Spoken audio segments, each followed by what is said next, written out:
საქმე იმაშია, რომ ჩვენი შიში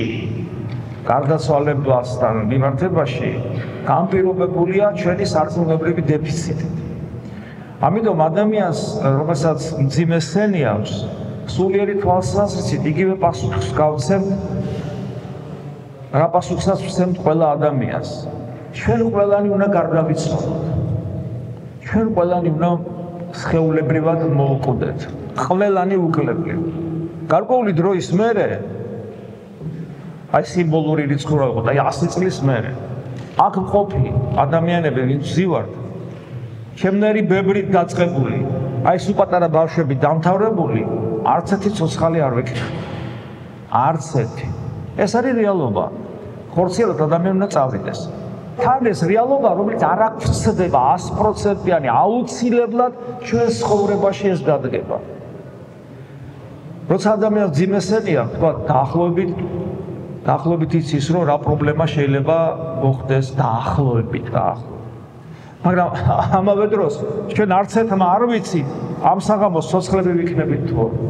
არც ერთმა არ ვიცით და ვინ იცის რომ ამ საღამოს მე 100%-იანი ვიქნები ცოცხალი ვის შეუძლია თქვას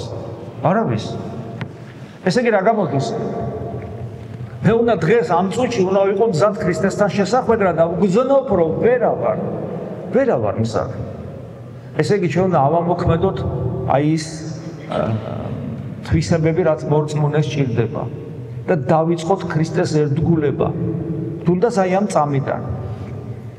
ვეცადოთ რომ არც ერთი წამი ჩვენი ცხოვრებისა არ იყოს ქრისტეს გარეშე მასზე მუდამ უნდა ფიქრობდეს ადამიანი უნდა ცდილობდეს მის ერთგულებას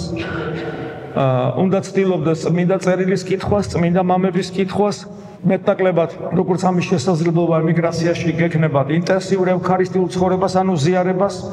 საკუთარი თავის კონტროლს მოყვასთან ურთიერთობაში რომ ისე მოექცე მოყვას როგორც შენადვილას ქრისტე მოიქცეოდა იმტევებლობას დიცუნონებას ანუ ქრისტეს სათნოებებში უნდა ვივარჯიშოთ და ამით ვეთანამშრომლოთ ღმერთს რომელიც ცდილობს ამ თანამშრომლობას ჩვენთან და ვისწავლოთ ლოცვას მეტი სიღრმე მივცეთ. ლოცვა მისტიკური მხარეა ჩვენი ცხოვრების. ამიტომ როცა ადამიანი იღებს ტექსტს და ამაუჩვენებს რომელი ხარ წადაშინაც მინდა იყავს სახელი და 20 წელი ადამიანი ეკლესიაში დადის და ვეკითხები. ყოველდღე სუფევა შენის რო ამბობ. რას თხოვ ღმერთს? და ძალიან ხშირად უმრავლეს შემთხვევაში ადამიანს უთხრა რომ იმაზე არ მიფიქრია.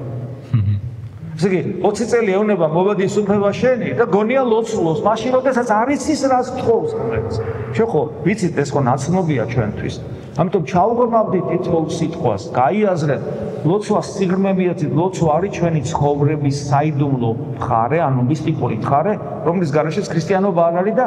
აი ეს პროცესები გააქტიურეთ ეს არის პასუხი როგორ მოვემზადოთ სიკვდილისათვის და თუ ჩვენ განვიცადეთ სიცოცხლე რომელსაც ქვია ღმერთი მე ვარ სიცოცხლე ქრისტე ამბობს დამერწმუნდეთ რომ ადამიანს აღარ ეშინია ბერები არაფერს და ეს გჭირდება ყველას იმიტომ რომ ჩვენ ყველანი უნდა მოვუკვდეთ ყველანი უნდა გარდავიცვალოთ